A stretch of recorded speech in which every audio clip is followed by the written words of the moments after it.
A Child's History of the World. Chapter 9.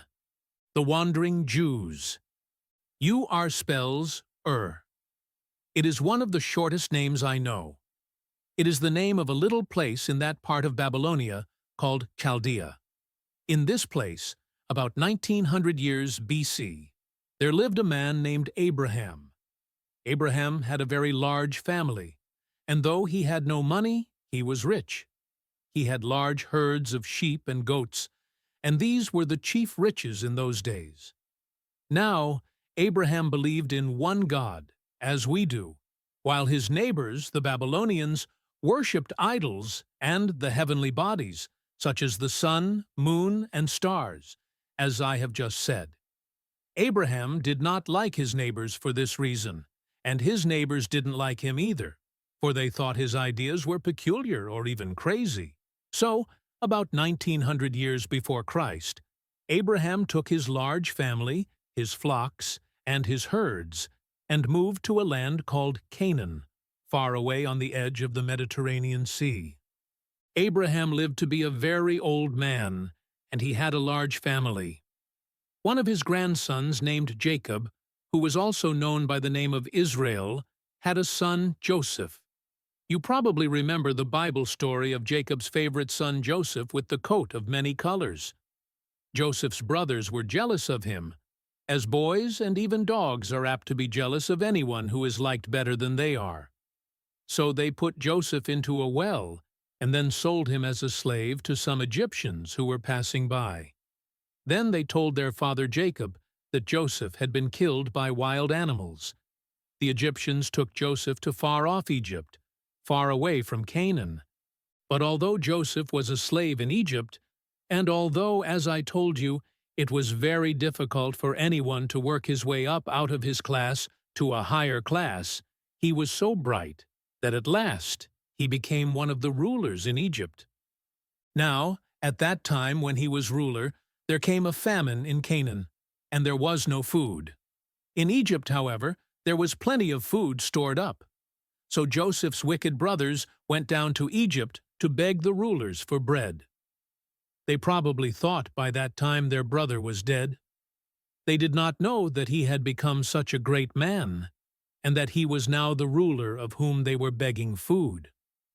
You can imagine how surprised they were, and how ashamed they must have felt when they found out that the great ruler was their own brother, whom they had planned to kill and then had sold as a slave. Joseph might have let his brothers starve to death, or put them in prison, or sent them back to Canaan without anything, if he had wanted to revenge himself on them. But instead of doing any of these things, he gave them not only all the food they wanted and more to take back home, but made them rich presents. Besides, then he told them to go back and get the rest of his family and return with them to Egypt, and he promised to give them a piece of land called Goshen, where there would be no famines, and they might live happily. So they did as they were told, and Israel and his sons and all their families came down and settled in Goshen about 1700 BC. They were called Israelites, which means, of course, the children of Israel, and they believed they were God's chosen people. These are the people we now call the Jews. After Joseph, who was, of course, an Israelite himself, died, the kings or pharaohs of Egypt did not like these foreign people who belonged to the Semite family and treated them very badly, as other peoples have always treated the Jews badly ever since. Though the Jews and their sons and sons' sons lived in Egypt for about 400 years, they were always hated by the Egyptians. Now, about 400 years from the time the Jews first came into Egypt, 400 from 1700 is 1300 BC, there was a ruler of Egypt called Ramesses the Great. Ramesses so hated the Jews that finally he gave orders to have every Jewish boy baby killed. In this way, he thought to get rid of these people. One little Jewish boy named Moses, however, was saved. And when he grew up, he became the greatest leader of his people. Moses wanted to get the Jews out of this unfriendly country where the people worshipped false gods.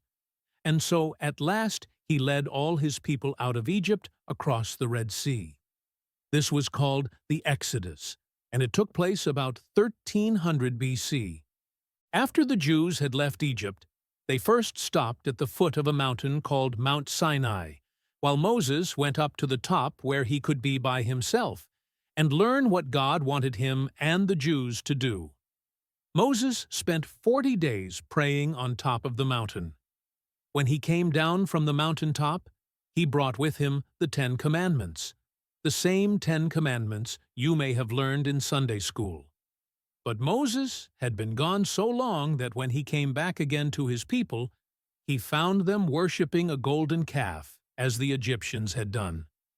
They had lived in Egypt until they had come to think it was all right to worship idols. Moses was very angry.